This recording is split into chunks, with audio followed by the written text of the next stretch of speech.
What's up, everybody? This is Marty Friedman, and you are listening to Focus on Metal. Focus on Metal!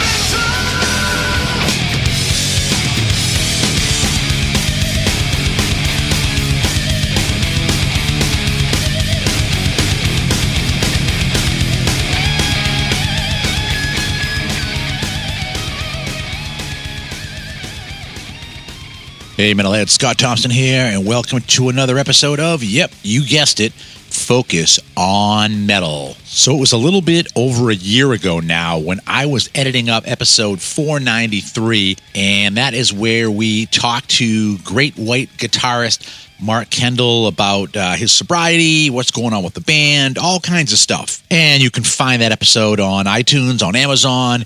You can go up to focusonmetalpod.com and look up episode 493 or put Kendall in the search box, whatever you want. That'll come up, episode 493. So we have Mark on the show again this week. Not really promoting anything, just came on and just kind of shooting the shit with Richie for about an hour or so, just to chat about some of the his past history, some of the LA scene back in the day, get a little bit of insight there. And then also what's going on with the band now, new singer, new music, you know, what's up with that. So yeah, not any real agenda this week, just having Mark on for a chat. And he definitely has some great reflections back in the day about folks like George Lynch and Eddie Van Halen and, you know, early days touring with the Scorpions. They talk a little bit about albums, Psycho City, and a few other albums as well. Got some opinions there, some producer stuff. Like I said, just a good hour-long just chat between Richie and Mark. But before we dive into that, I just do want to say a big shout-out, congratulations to fellow podcaster John Caddick, and his show Iron City Rocks just hit the big 500th episode 2 weeks ago. So congratulations, John. For those of you that have been listening to Focus on Metal for a long time, you know that in early days, John was really involved with the show as well, contributed some interviews and stuff, and has always been a great supporter of Focus on Metal. And he was even one of the fellow podcasters when we had our cast iron ring. So again, John, congrats on 500 and hopefully many more for you. And for those of you that haven't experienced it yet, go check it out. The show is called Iron City Rocks. Episode 500, he is talking with Joe Bonamassa. So from one bluesy guitarist to another, let's do a gentle segue into the conversation between Richie and Mark Kendall. Hello, is that Mark? This is Mark. Hey, Mark, how you doing? It's Richie here. Hey, Richie, what's up, buddy? I'm okay. Nice to talk to you again. How you been? How's the weather out there? It's actually not too bad here. It's pretty warm for this time of the year. It's normally we're snowed under, but it's not too bad here. Oh, good. Yeah, it got down to 34 here, which is like outlandish. But today's not bad. It's like 50 degrees out, so it's not. Where are you, LA? In California, yeah. No, more toward, I don't know if you've heard of San Bernardino, California, maybe Palm Springs. Yep. Yeah, I'm kind of in between those two. Okay. Did you ever live in LA, Mark? When I was a little tiny boy, I lived right in Los Angeles, but then we moved around to different suburbs of Los Angeles. Okay. What's your whole take on LA? Because, you know, of course, in the 80s, that was the place you had to go. And I know you guys were from there. And as a guitarist, you probably would have seen a huge influx of guitar players moving to LA to play. Oh, absolutely. It was really booming. And as far as my band on the food chain, we were pretty low on the scale. Okay. The competition of bands and guitar players was fierce. There's so many good ones, so many good bands.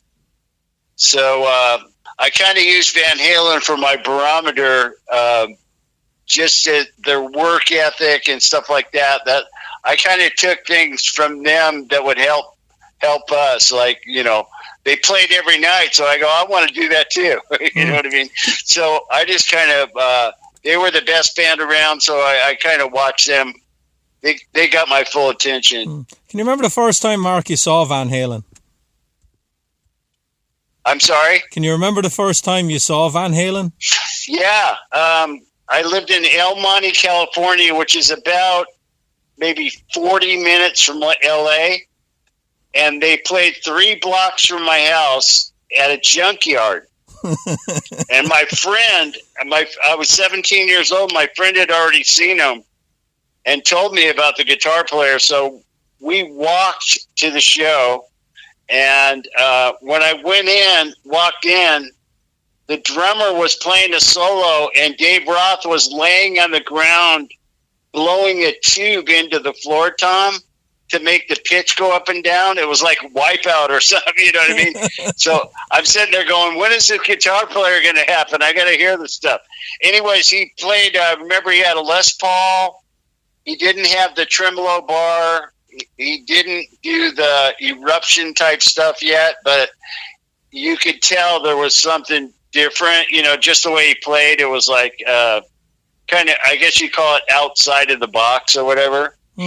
And they really developed a big following with just, a lot of musicians used to go. I'd see like 20 guitar players in the crowd at every show, that I went to. Okay. So they really attracted, because the guitar player was so, very special sounding, and the singer was so cocky, he acted like they already made it or something. So it was pretty entertaining. What about the likes of George Lynch or Randy Rhoads? Did you see them early on? Yeah, George is, we came up at exactly the same time, so George and I played all the same gig, Yeah. He was in a band called The Boys, and then he joined a band called Exciter. He actually stole my singer. I actually had a girl singer back then, and he winched her out of my band, and she joined his band. And so I ended up getting this guy that sounded like Rob Halford or something. Okay. But, so Randy Rhoads, believe it or not, I did not know he was the guitar player that we all heard in Ozzy. And I think it had to do with the Quiet Riot songs. They were kind of... They didn't have a lot of long solos and stuff, you know what I mean? So I never got to hear him really rip up the fretboard with soloing. Okay. So I had no idea. I know he looked like a rock star. I go, man, that guy's a rock star, He had the look, and he was a great guitar player, but I until when he joined Ozzy, then I go, holy crap, this guy's like Satan on the guitar. He's like the greatest, But I didn't know it back then. Mark, did you find that in the 80s there was pressure being put on you to like shred more? Because that seemed to be the in thing then. You had the likes of Satriani, Steve Vai, Yngwie, all these fast guitar players coming along. Was there pressure put on you to like do the same thing? Well, believe it or not, when I was younger, like 18 to about 23, I kind of played, bass all the time, and it's like Fly to the Bumblebee every song. But my influences were more from Johnny Winter. I remember when I was like 14 and 15, like Carlos Santana was like a god to me. I kind of wanted to be like him. But when we were playing out, I was kind of doing the blistering thing, but not out of pressure. It was just, you're thinking when you're a teenager is the faster I go, the better I am, or the better you are, the faster you are. I remember Dave Mustaine from Megadeth. He went to high school with my little brother, and he told him, "I'm so much faster than your brother." So yeah, that was kind of the mentality. But once I started writing original songs and stuff, I kind of my influences started to show up a lot more, Yeah. But there was just not everybody played Eruption, that was as far as the LA scene, but everybody was pretty gifted. There was a lot of great guitar players. I used to go see several different bands, and there was pretty much something good to say about most of them. So it was definitely competitive. I went out there and took my lumps and played the best I could, and just hope somebody one day would be in the crowd that could help us, Yeah. But that's about it. That's about it. Mark, who's the one guitar player from back then that you thought would really break it big and never really made it? Jimmy Bates, without question. He played like Eddie, kind of almost a little, some of the stuff a little before Eddie even. And I've seen Eddie watch him play before. He was in a band called Stormer, which was the second best band, according to back then, in the late 70s or mid to late 70s. They were the biggest band under Van Halen. Van Halen I would put number one, and they were number two. But he played like Eddie. He had all, the outside of the box style.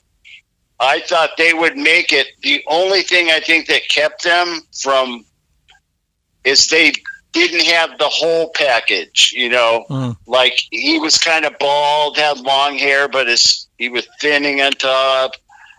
But he played like insane. He was so good.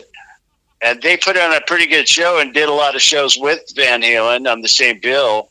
But Van Halen was the whole deal. They had the great singer, the rad bass player with the high voice, Alex Van Halen put on a great show live. They were just, and, I think when people are going to invest a lot of money in a band, they kind of think about, I wonder, I think these guys could attract girls, you don't want to get a bunch of guys that look like the plumber, Yeah. With great music if you're looking to make money. So they probably looked at that a little bit, and just go, these guys are not only, this Van Halen thing, they not only play great, but their songs are pretty good, and they look like, they're pretty good looking guys, and they like the whole package, you know what I mean? So I think record companies think about that. Mark, we recently lost Jeff Beck, and I'm curious to know how big an influence he was on your playing. I would put him really high as far as he made me think about things that I wouldn't think about, like playing with his finger and thumb, how it changes the tone. I do that a lot. I play nowhere near like Jeff Beck, but when I see him playing with his thumb, I go, man, that really makes a different tone. So sometimes I'll roll off the volume, and when I'm doing little licks and we have like a breakdown and it's just a jam where we don't know what's going to happen, I play with my finger and thumb, So he kind of made me do that. I really loved some of his instrumentals were just, something we used to play at Soundcheck, just messing around, and that gig they did it live at Ronnie Scott's was just absolutely brilliant. And I'm also I really look up to the fact that his peer following, he was so well respected, Like you see people in the crowd, you're seeing Robert Plant, Eric Clapton, Jimmy Page. I mean, these guys really looked up to Jeff Beck. He was an innovator. He had taste. He did things that no one can do. He really played with the way he used the bar was beyond just about any guitar player I've ever heard, as far as his Hawaiian type stuff and how much control he had over notes. And, he made the guitar sing. I mean, the guy was just amazing. It was really a really tough loss. And when he did pass, people really came out and said, just what you asked, what he meant to people. And Mark, he meant a lot. Mark, did you ever meet him? I've never met Jeff Beck. Okay. Never met him, man. I just never ran into him, but I've read a lot about him. I know his very early history. I know when he met Billy Gibbons, and and just I always read about him and stuff, but no, I never met him. I think the one thing that a lot of people admire, other than his guitar playing, of course, is he always followed his own path. That he never sold out like a lot of people have been accused of doing. God, I agree with that 100%. Plus, I don't think he took himself too seriously, and he had hobbies. He loved cars and things away from music. So I don't know. He just seemed super down to earth. I know. I really noticed that. Once we kind of got out there and I got to meet a lot of my heroes, the ones that were super upper echelon, that you would consider at least in the league of Jeff Beck, they're all soulful, down to earth, humble. It's amazing. I guess because they don't have to prove anything, so yeah. they kind of treat everybody kind and equal. I often wonder, Mark, how guitarists like that, who everyone thinks is great, can keep their ego in check, because they have numerous people coming up to him all the time saying how great they are. Yeah, well, I think the reason that you might run into a jerk or two is because they'd like you to think that they're supposed to be on the level of a Jeff Beck, but they haven't got there yet, and so they have to put on a little bit of a facade, and and I really think a lot of times, if you try to evaluate it, I don't even think it's ego. It's a little bit of insecurity, and they need validation. So they have to tell you how great they are. You know what I mean? Yeah. It's like crazy. If you're great, people will let you know. You don't tell them how great you are, Yeah. But, there's some great guitar players, for different reasons, and then there are legends because they're kind of innovators. I've just noticed everyone I've met that's on that level have always been really nice and treated me, very kind, and they really seem soulful and down to earth. But I've met the ones I've met that don't act that way are usually the ones that wish that they were those guys. Okay. That's the best way to put it, I guess. Yeah. So I spoke to Michael Lardy last year, and we went in depth about the Psycho City record. And I said to Michael, and he agreed with me, that up to that point, he thought that your best guitar playing was on that album. Would you agree with that? Yeah, I mean, I just think, a lot of times it's about timing. If you judged everything by record sales, I don't know that you'd get the best music. But yeah, I think I'd stretch it out a little bit more on that record as far as just playing wise. And, the album had great energy. So yeah, I'd probably agree with that, even though that was the era when, Nirvana was starting to come on, which I thought was great, man. They were, I liked them, but, it kind of changed seasons with the 80s, if you will. And people, we had so many loyal fans, so it wasn't like they left us. So we just went along business as usual, pretty much.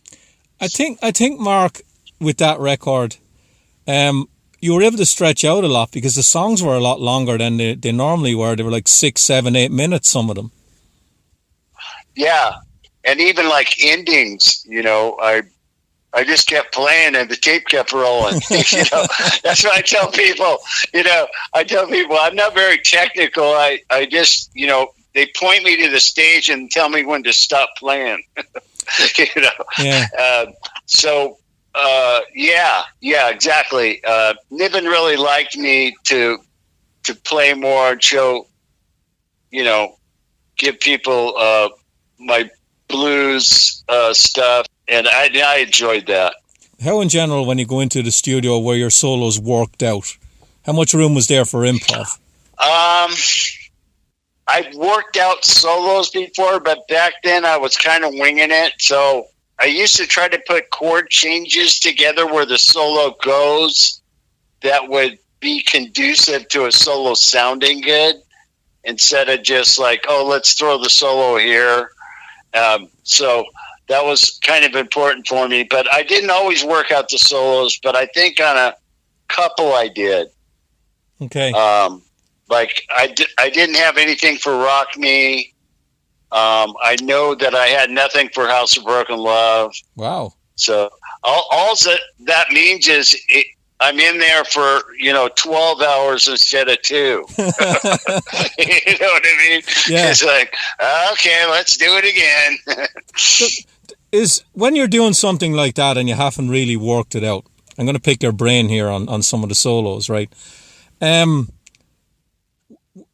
Who's telling you where to go? Are you telling yourself where to go? Are you looking for a producer to guide you, or how does that work? I kind of just play what I think would be really good for the song and the melodies that are in my head at the time. And usually when I start playing to something, other stuff starts coming out of my brain, and I try to get it down onto the guitar. And then you have the guy telling you if it's good or not, So, but nobody says, hey, I think you should play this note or that note. They're just telling me, hey, try it again, maybe a little bit more feeling, those type comments. But I don't think anybody's ever said, hummed a melody to me or said, they basically just tell me, if it was a good performance. Okay. Or, that type thing. Yeah. So, Mark, when you're doing demos, is there no guitar solos on the demos? No. I just kind of fire away on the demos too. So, but we didn't always demo everything. When I used to present songs to the band that I felt that could be really good songs, instead of going in and just showing them a raw riff, I would go into a studio and record like a 24-track demo and even hum melody with the vocal goes, because I didn't want the song to get shot down. Because people can't always hear what's in between your ears, you know what I mean? So they don't know what I'm hearing orchestration-wise. I have ideas on how things should sound. But sometimes I would also... It just eliminates the risk of somebody going, oh, no, man, that sounds like AC/DC or whatever, because they're not hearing what I'm not presenting the whole song. I'm just giving them a riff, So a lot of times, just to eliminate the risk of it getting shot down without giving it a chance, I would do a full demo. But we have, I think, demoed songs before. Especially before the first record, I know we did a couple tracks for demos, like for Street Killer off their first album. That was actually played on the radio, and I think the album version wasn't quite as good. Okay, wow. Yeah, it had a different energy. By the time we did the album, we'd already played the songs live a lot. Okay. Yeah, I've heard that over the years. There's the thing called chasing the demo when you go into the studio, that you can't quite capture the vibe you had on the demos. Yeah, because, and you really can't explain it, because I played it with the same intensity, but I think there's something, when something's fresh and new, it vibrates at a certain frequency that you can't explain. And there's an excitement there, but it's not really from the music. I don't know. I don't totally have an answer for that, but I know that when things are new to me, I'm very excited about it if it's sounding good to me. You know what I mean? And after playing it like 40 times live, I might not have that same energy, possibly. It wasn't that it was bad. I just thought it had more of a raw energy to it, you know. Yeah. So, Mark, if you're the guy who doesn't really work up the solos a lot in the studio, how much of a perfectionist are you in the studio then?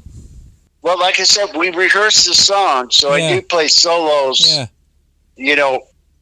So there might be like an embryo of an idea. I just don't work it out like completely. Okay. You know, I go, yeah, I really like the changes where the solo goes because when we rehearsed it, I kind of liked the direction I was going there, you know. So I might have just an inkling of an idea, but I just haven't, you know, it's not worked out, you know, like the whole solo or anything like that. Okay.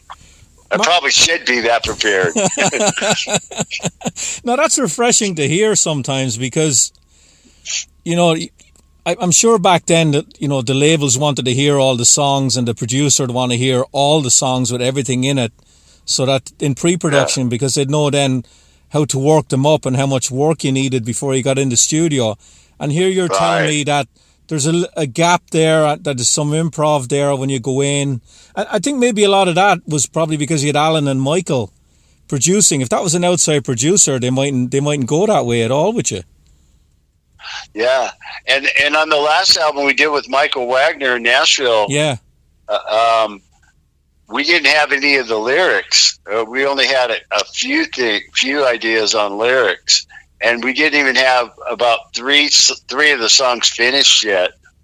And, you know, he's a German producer. He likes his ducks in a row.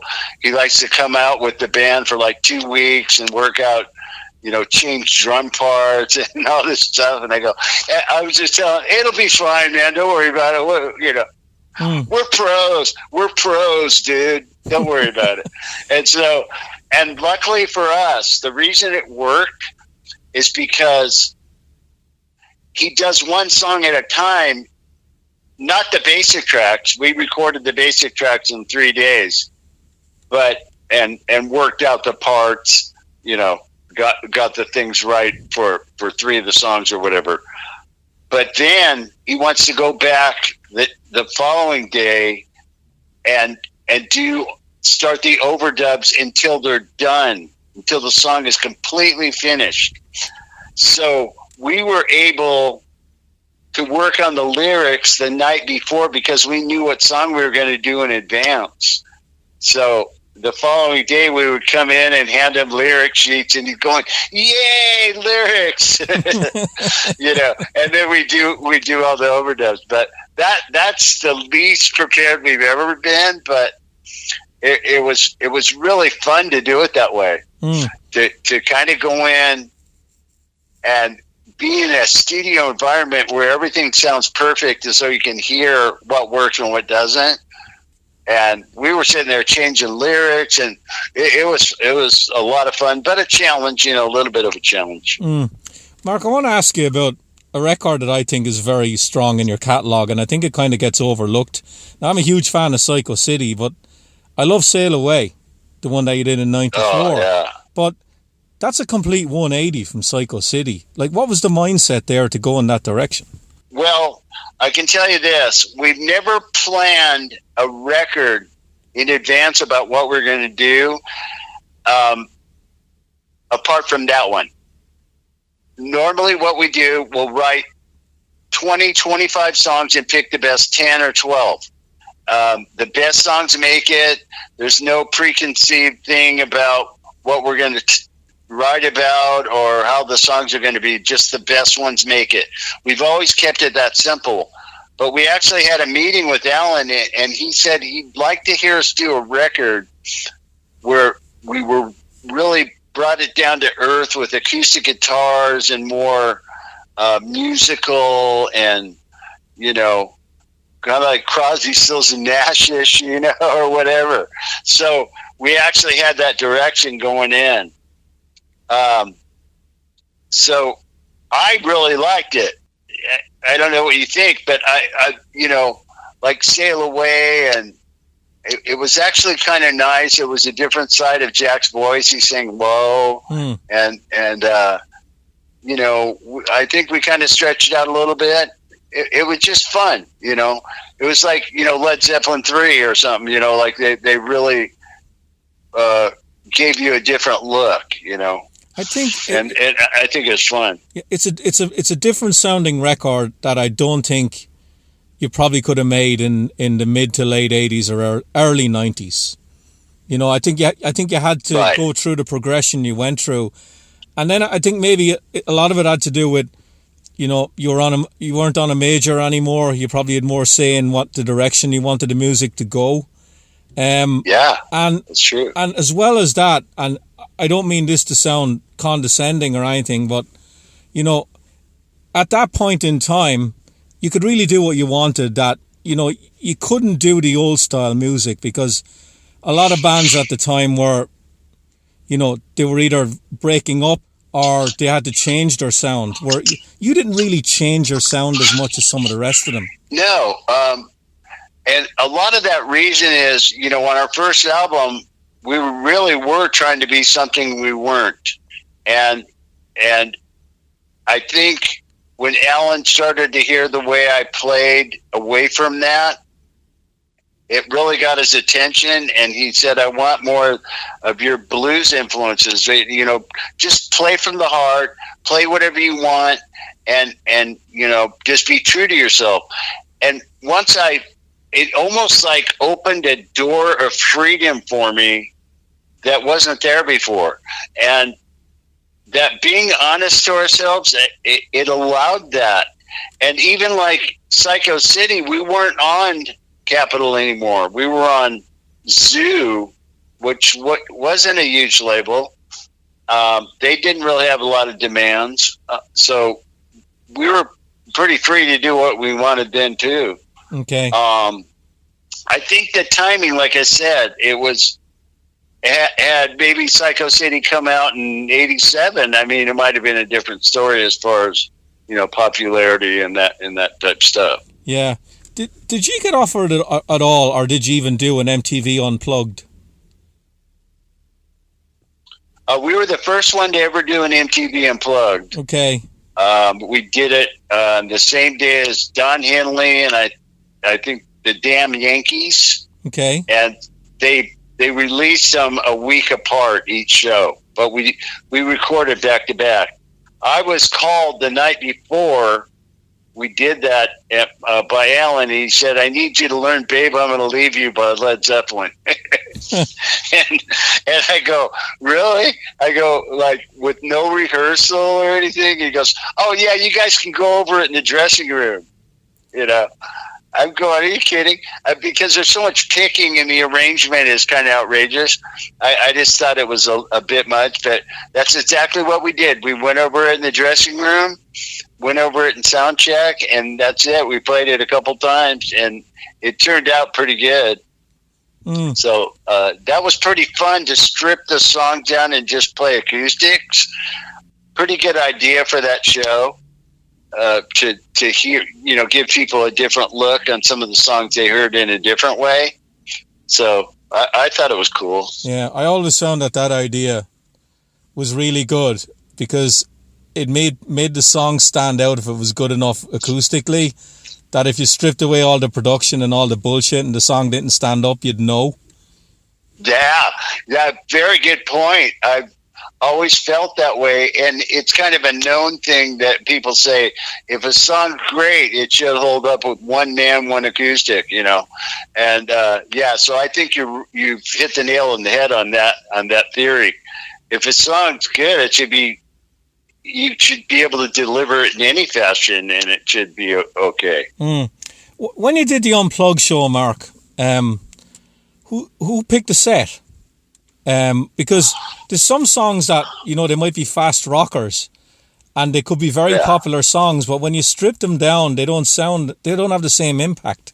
Yeah. I can't remember how, it was a very short set. I remember, I think we only played, I don't remember exactly, but it was a pretty short-lived show, like maybe 30, 40 minutes. Okay. All right, so not to be one to dispute the guy that actually played in the band on the event, but I did a little digging because it didn't quite jive with my memory of their appearance on MTV Unplugged.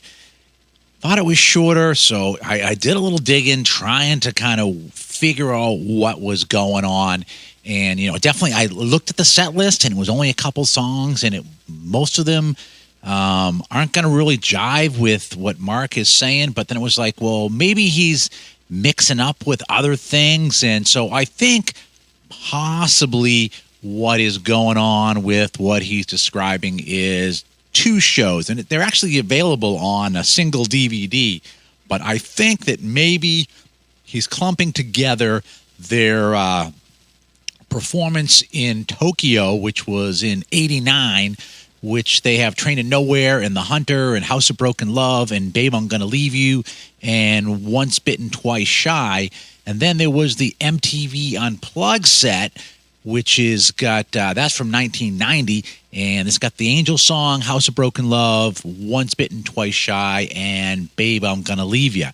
So it could be that there's a little combination, or there may be some other things, and he's thinking about some different shows. So like I said, don't like to be the guy that's questioning the dude that actually played the shows, but it didn't seem quite right, and I didn't want to get a bunch of feedback about it or whatever, because you know what? Sometimes you just don't remember everything, especially when you're talking 89, 90. Hell, I don't. I probably remember maybe a fifth of all the gigs I ever played back in those days, let alone even, all the originals and all the covers. All right, I'm done. Back to the talk with Mark. So I don't remember exactly how we picked the songs. And to tell you the truth, I don't even remember what all the songs. I remember we played. Pretty sure we played "Rock Me." Save Your Love. We played "Save Your Love." God, I can't even remember. I'm sorry. Angel song. And I think we did play that. Okay. Yeah, it was a very short set, maybe 6 or 7 songs. So. We couldn't get too elaborate, but it was fun, really, to deliver it in a different way like that. I played House of Broken Love. I played completely different, just kind of, I don't know. I played the solos slightly different. Okay. It's hard to bend a telephone pole. You know what I mean? so you kind of got to go down a different road a little bit. Yeah. Well, a general question for you, Mark. I've asked a lot of guitar players this question, and I don't think I've asked you. What's the sickest you've ever played a show and been able to pull it off? The very sickest I've ever been at any show in my life, and I had to play, was at the Ritz in New York, 1988.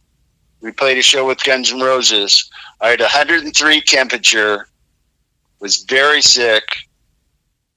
So instead of 2 Heinekens, I had 6, and just got through it that way. Okay. Back then, we cured everything with beer. I'm like 14 years sober now, but back then, and I was sweating bullets, but it didn't affect my playing.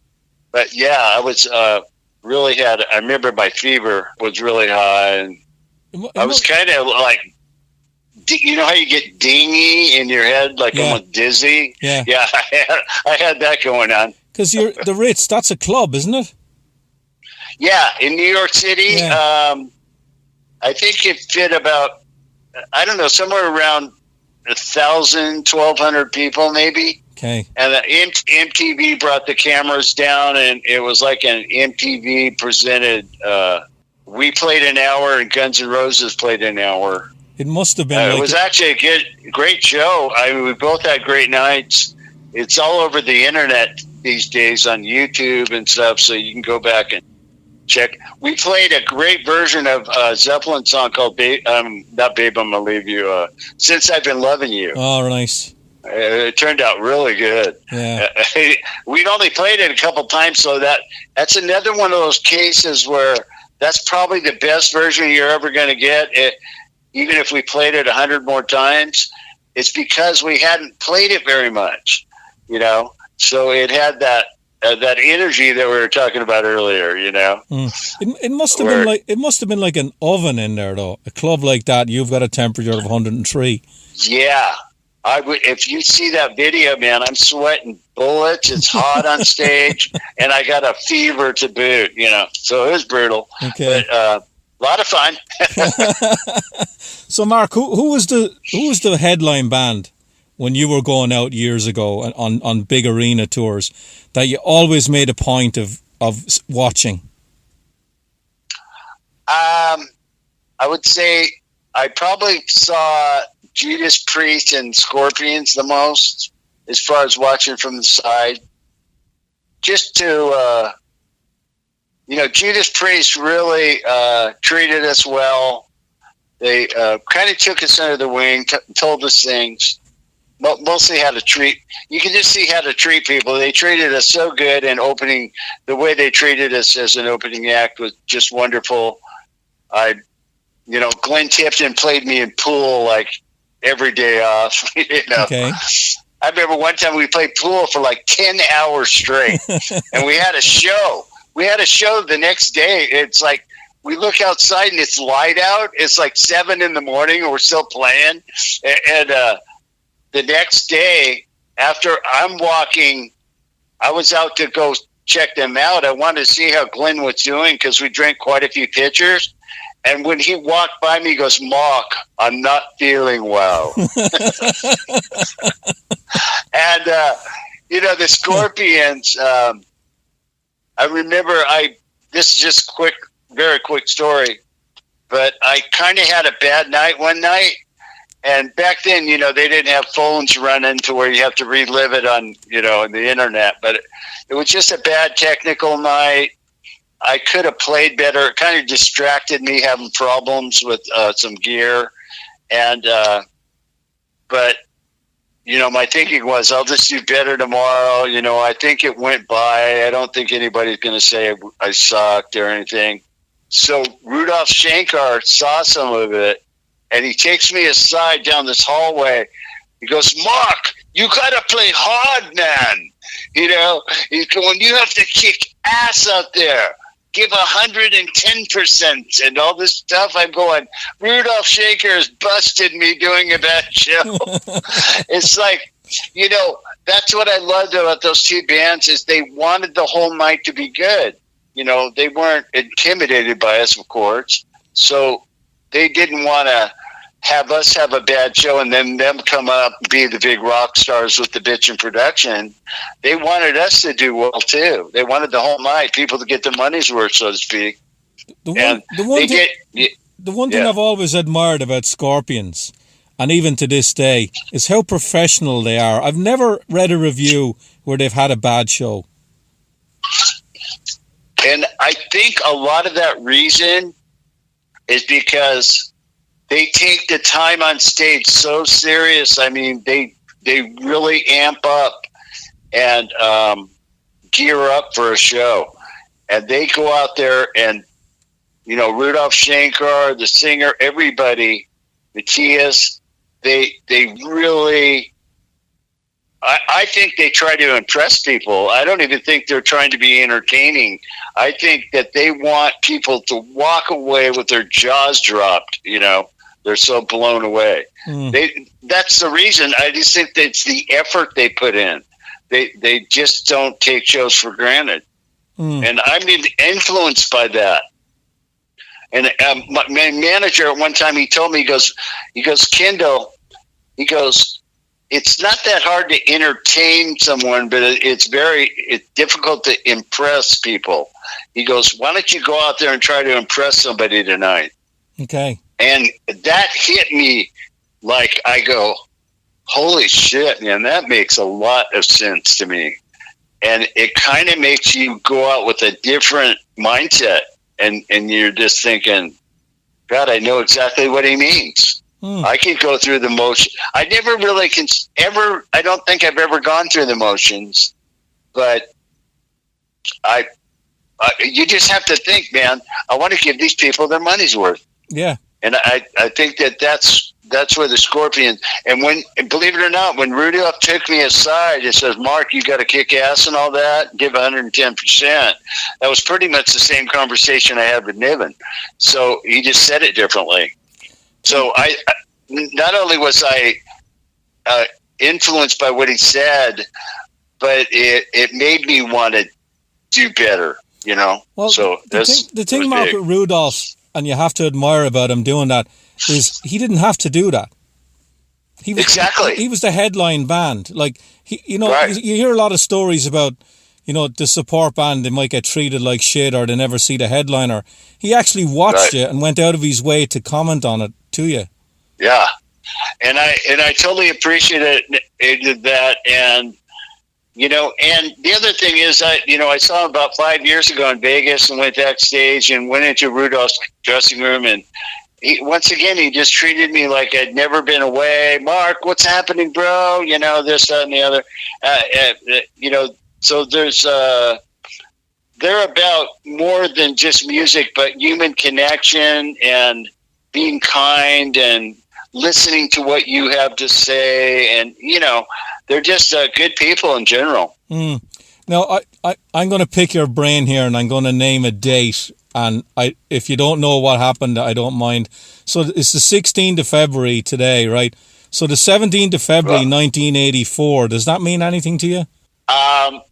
If it was Niagara Falls with Judas Priest? No, it was okay. Dublin. I'm not sure. Dublin with Whitesnake. I think it was your first show with them. Oh, Dublin. Really? Was that in 84? I thought, okay. Yeah, that was Dublin. Okay. Yeah, because I remember when we played in Belfast, a couple guys from Def Leppard were at the show. I think it was Joe Elliott and the drummer. Mm-hmm. And they were really cool, man. I really like those guys. But I think they were living there, something to do with taxes or something. Yeah, that's But anyways, Jack almost said, thank you, Dublin. He started to say Dublin goodnight. He almost said, thank you, Dublin goodnight. And I don't think the two countries get along very well or whatever. So, and so from then on, we always put tape on the stage where we were at. We always, we didn't used to do that because a lot of times, if you're playing arenas every night, sometimes you could forget where you're at. Oh yeah, I'm sure. So we always, it wasn't that we're rude or anything like that, but when you're just going, you forget where you're playing. Because all the arenas look very similar. So, yeah, that was funny that you mentioned that gig because I brought up the story about Belfast. Yeah. I remember the night before we played in Belfast, we went and saw the Simple Minds. They played at the same place. Yep. That was pretty interesting, man. They had that song, and that was a pretty cool. I really like that singer, man. He's badass. Jim Kerr. Yeah, great. Yeah. Great singer, man. Yeah. Did you get a chance to talk with John Sykes much? Wasn't he with Whitesnake then? Yeah. I talked to John Sykes a lot. He, very down to earth dude. We actually, he might have come later, or because at some point we played a show with Whitesnake when they had Mel Gilley and Moody in the band. Okay. I'm not sure when that was and how that transition happened. I think Mel Gilley got in some kind of motorcycle wreck or car wreck or something. Something took him out, and maybe they got Sykes then or something. Yeah, I wish I knew how that worked. I know they had Neil Murray, Cozy Powell, and Sykes came along. It seems like after a few gigs happened, but I could be wrong. I just remember playing an outdoor show. It was Whitesnake, and they had Mel Gilley, the guy that wrote, Here I Go Again, on that Moody. I forget his first name. Mickey Moody, and Neil Murray on bass, Cozy Pell, and Coverdale. And I don't know when Syke stepped in, but yeah, he's a gangster on guitar for sure. Did you watch Cozy much? Yeah, I saw his solos almost every night. I mean, I used to go out for a solo because he had that pinwheel and everything. Okay. That was pretty badass. Okay. Cozy Powell is just, he's such a monster drummer. I mean, all that rainbow stuff. And just amazing drummer. Who was the cool. Was Audie the drummer back then, Mark? Yeah. So, No. Okay. On that tour and the Judas Priest tour, it was Gary Holland. And really, it's the only time we've ever fired someone because they were kind of subpar. Okay. You know, and Niven warned us about it when he first met us. He goes, "What are we going to do about your drummer?" And we talked him into keeping him. But anyways, it all worked out. But yeah, the other thing about Cozy Pell I wanted to mention is he followed the bus. He in his own cars. It's something about he just liked his cars and fast cars and stuff like that. Yeah, so, I've talked to a few people. I talked to Colin Hart, who was a roadie, and I don't know whether he was on that tour, but he was a roadie for Purple and Rainbow and I think Whitesnake. And he said he got in a car with Cozy on the Autobahn in Germany, and there's no speed limit. And he said he was literally grabbing onto the seat next to Cozy. Oh God, he's probably the speed he was driving. Yeah. Yeah, well, yeah, he didn't like sitting in a bus. He was just more into fast cars and that, and it was his hobby, I'm sure. Yeah, just like Jeff Beck liked cars too. But yeah, we got a great memory. And later on down the road, few tours into America, we toured with Whitesnake again. A completely different band, but bunch of hired. Vivian Campbell, Rudy, Adrian Vandenberg. That was a good band, though, man. They're pretty cool. I used to jam with Vivian a lot. We had backstage. We were playing like Hendrix, and Yeah, Vivian lives up my way now. He's about probably an hour away from me. He's in New Hampshire. Oh, yeah. Oh, really? He's in New Hampshire now. Yeah. Oh, Vivian? Yeah. Oh, really? I didn't know that. Yeah, he did. I know he lived in America forever, and so I'm not sure when he moved there, but that's cool, man. Yeah, he moved a couple of years ago up to New Hampshire. Badass. Yeah. So I want to bring it to now for a few minutes, and talk about your new singer, Brett Carlisle. Oh yeah. Do you think having a new singer like that now, who can really nail all the classic stuff? Do you think it's motivated you guys to write new music now with him, or is that still off the table? He's coming over next week. We're going to record a bunch of stuff I have. We've been working on our phones, and it's just a pain in the butt. I go, I need you here. You got to come down. And so I have some recording gear here, but I have to call a friend of mine, and it's just a pain in the butt. So I record most of my songs and ideas at Tracy G's. I don't know if you know him. I know Tracy. Fabulous guitarist. He was in Dio for about 7 years or something. Really nice guy. Yeah, World War III. Anyways, he's my. We've been friends since we were teenagers. We were in rival bands. Used to go watch each other play. So we're just really good buddies. I just played on one of his solo album. But anyways, he lets me go down there and record, and he has way better gear than I have, and so I just go down there. So I'm writing. I got about 5 songs done, and I want to write something new with Brett. So I'm going to get him on 6 songs in about 8 days, and I just know it's going to be epic. I'm so excited about this music, man. I mean, I'm motivated. I really think I can outdo some of my past. I really feel like, because we can always get better, right? Yeah. So my motivation is, my pipe dream is I am going to write a couple songs that are going to blow minds. I told this guy, I'm going, it don't have to happen, but I'm excited about the stuff I'm doing right now. It's riff orientated. It's rocking.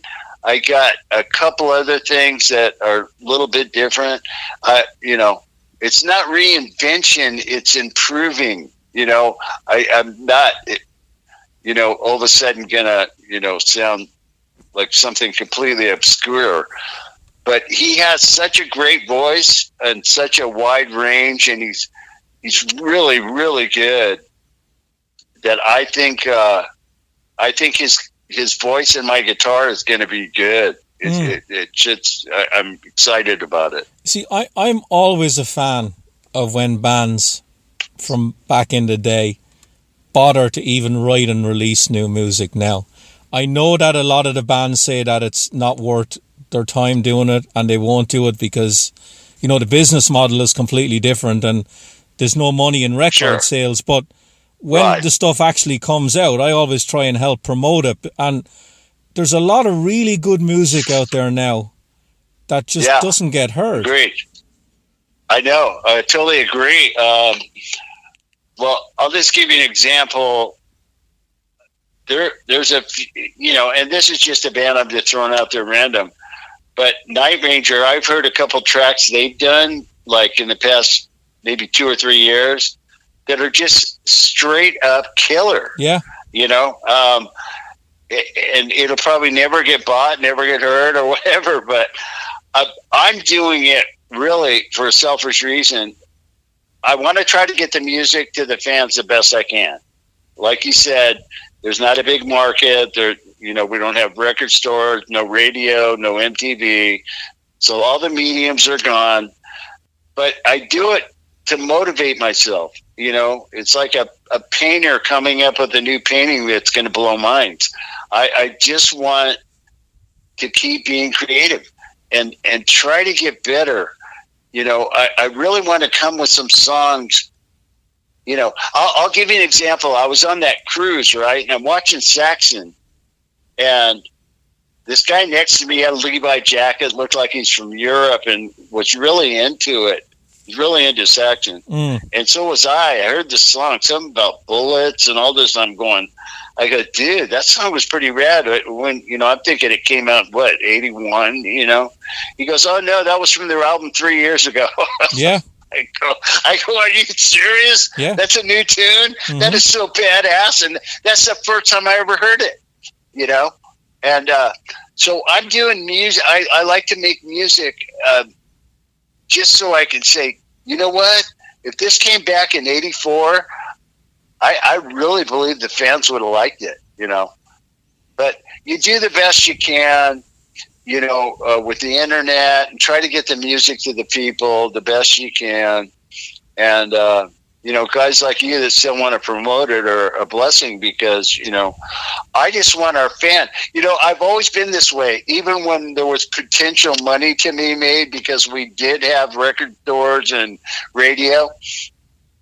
My instead of worrying about, we're going to sell 1 million, I couldn't wait to play the songs for a friend of mine who's one of the best music critics that he couldn't play a chord on a guitar or hum a tune, but he always knew if it was good or not. I don't know why.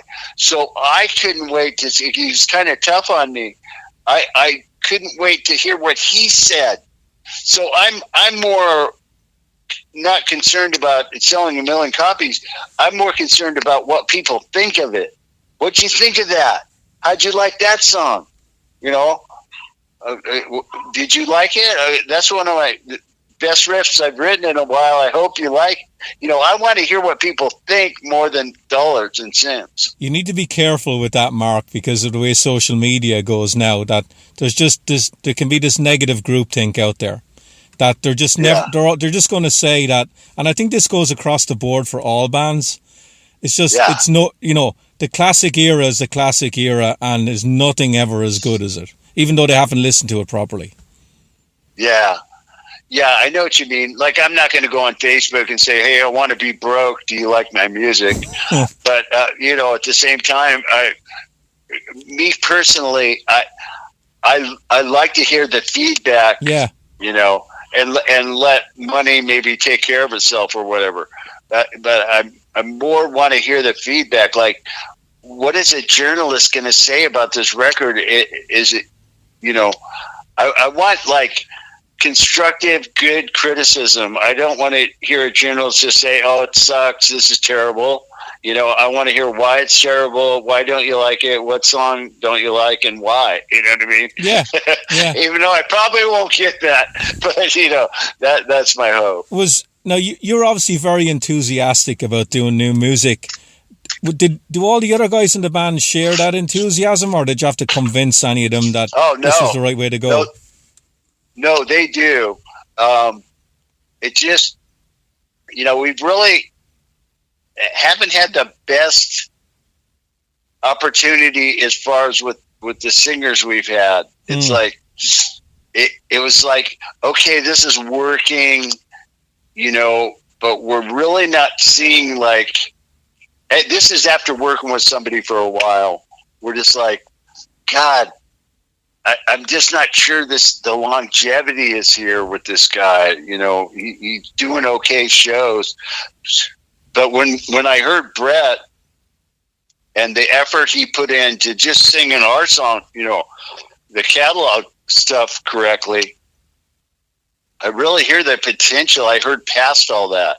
I heard past him doing Rock Me Perfect, and I'm going, God, I wonder what this voice is going to sound like with the new songs. I want to get this guy in something new. Yeah. And just trip on it and just listen back. I want to hear what it sounds like. You know what I mean? So stuff like that gets me excited. I not super easily excited, but when it comes to new music or something that I'm passionate about, it kind of pumps me up. Yeah. I can't help it. Yeah. Final question, Mark, before I leave you go. Now, you've always seemed to be this one-band guy in an era when, especially a lot of guitar players, to keep getting offered all these supergroup projects to do. Have you ever been offered any of those? Yeah, a couple times. I remember Jeff Porcaro wanted me to do a project. I played on Glenn Hughes' first album, but as far as doing a full-blown thing, it's something that not so much offered like an all-star type thing where we're going to go, do this or that. But like I've kind of went out and found guys that I thought would be great, like the keyboard player for Eric Clapton, or, just get some musicians together and see what it sounds like if I just write all the music and I actually had a singer, but, just to hear what another band would sound like and kind of listen back and see what it is exactly I bring to Great White. You know what I mean? Yeah.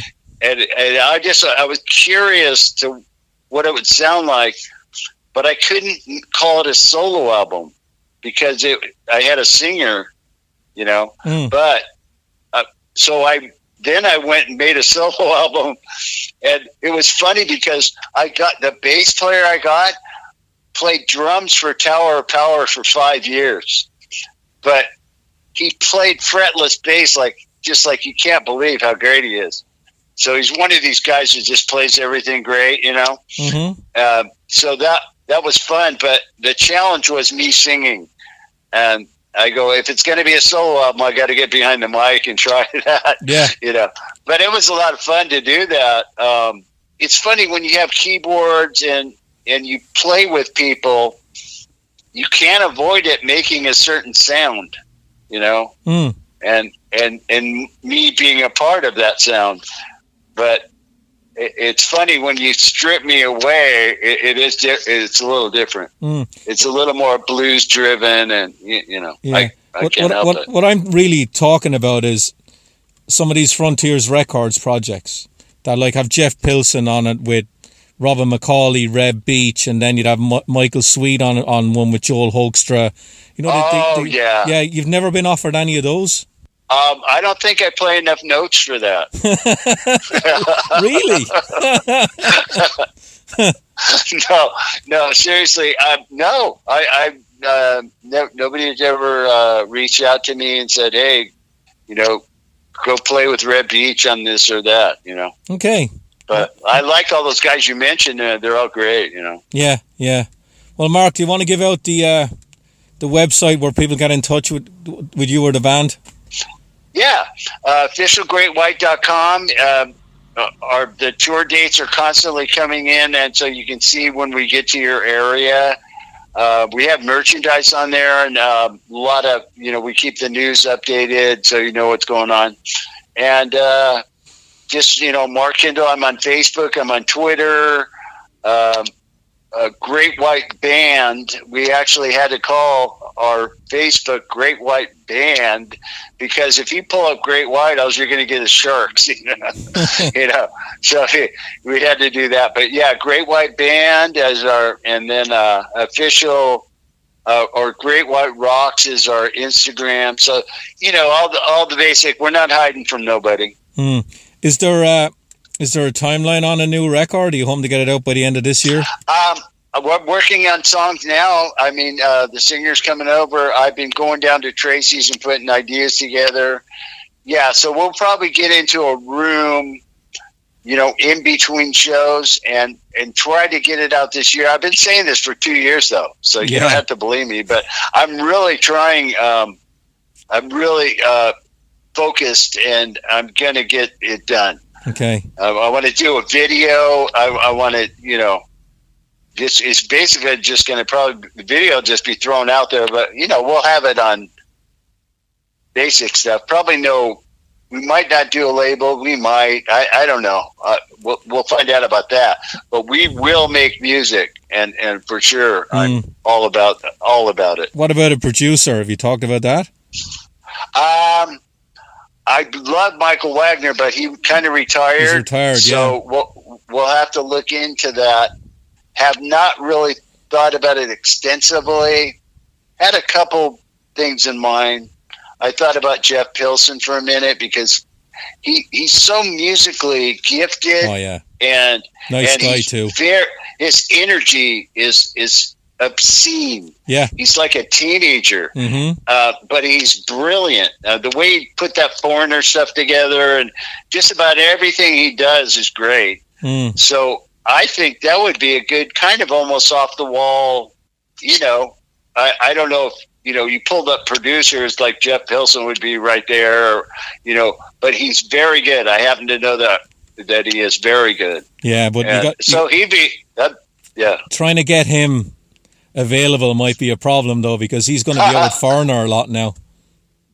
Oh yeah, but they're saying this is their farewell tour, but who knows? Do you know how those go? I know. I'm well aware of it. I think Scorpions retired 20 years ago. Yeah. We played with them in 2005, I think it was, and that was their final tour. So I walk up to the guitar tech, and I saw the set list, and they had like Speedy's coming and all this stuff. I go, holy crap, they're doing We'll Burn the Sky. Are you serious? He goes, that set list is 30 years old. I go, oh. But anyways, he said, I go, this is their last tour, huh? Yeah, farewell tour, huh?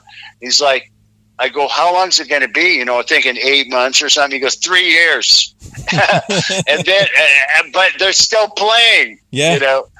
It's hard to retire. What do you do? Go lay on your thumbs? I mean, Yeah. You're home for you go home and maybe golf for 3 weeks and you go insane. You got to go play. Yeah, yeah. So how's the pool going for you, Mark? Is it you still playing a lot? Pool's going great. In fact, my world champion friends over here, he just ran 3:54.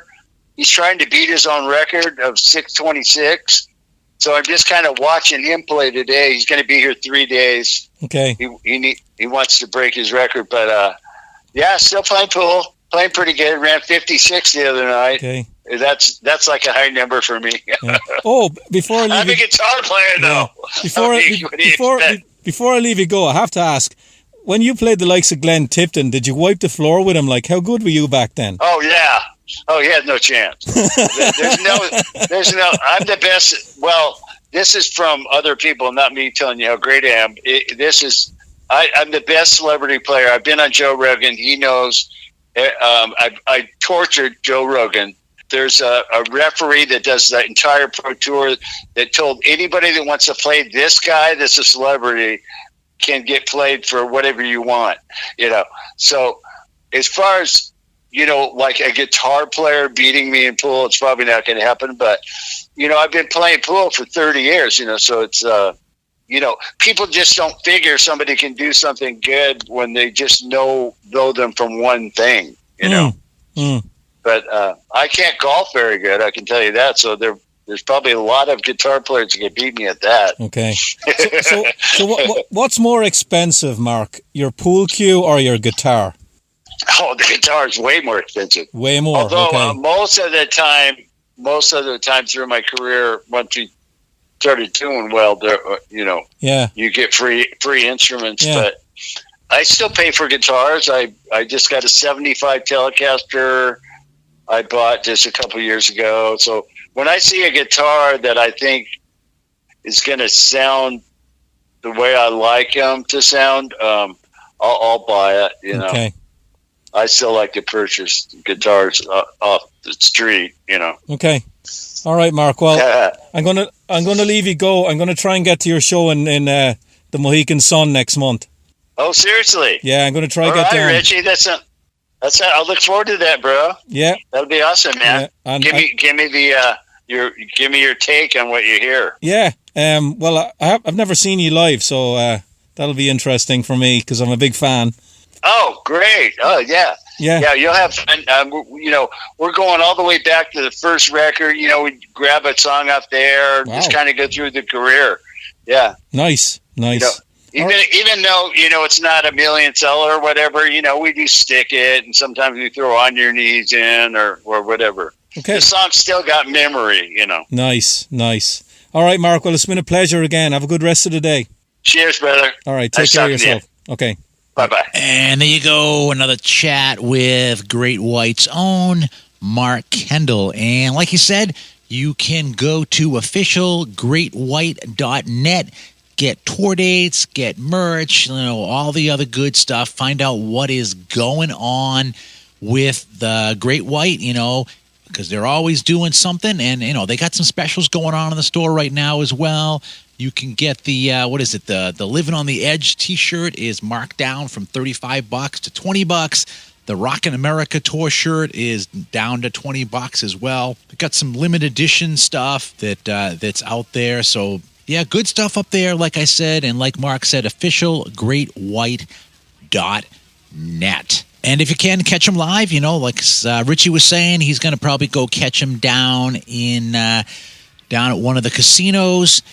And, I know they're also coming up our way again in the summertime and doing a bill with Slaughter. They did the same bill last year as well. And they're back. So I know they got that going on. So they got lots of tour dates. Again, officialgreatwhite.net. Check out tour dates. See if they are coming to your town. And also, before I take off, I'm just interested to know, what are people thinking about Record Store Day 2023 coming up in April? A little bit in bits and pieces are coming out of albums that are getting announced. I know I myself right now, the one I'm excited about is the 4 disc set from Van Halen, right here, right now, live on red vinyl. I'm psyched. That is definitely something I'm going to try to get on Record Store Day. And I'll see what else dribbles out for release titles as we go along. But I'd be interested to hear, what you guys are thinking, what you're looking forward to for Record Store Day 2023, or even if you care about it. And, you can hit Richie up about that on Facebook, but you can also hit us up at shout@focusonmetal.net. Yep, for those of you that don't know, we actually do have email addresses around here. You can hit Richie at focusonmetal.net. You can hit myself at scott@focusonmetal.net. Hit both of us at shout@focusonmetal.net. Anyways, for this week, that's it. There ain't no more. Stick a fork in it. This puppy is done. So for Richie, myself, and everybody else here at Focus on Metal, have yourselves a great metal week, and until we talk to you again, as always, remember... Focus on metal! Everything else is insignificant.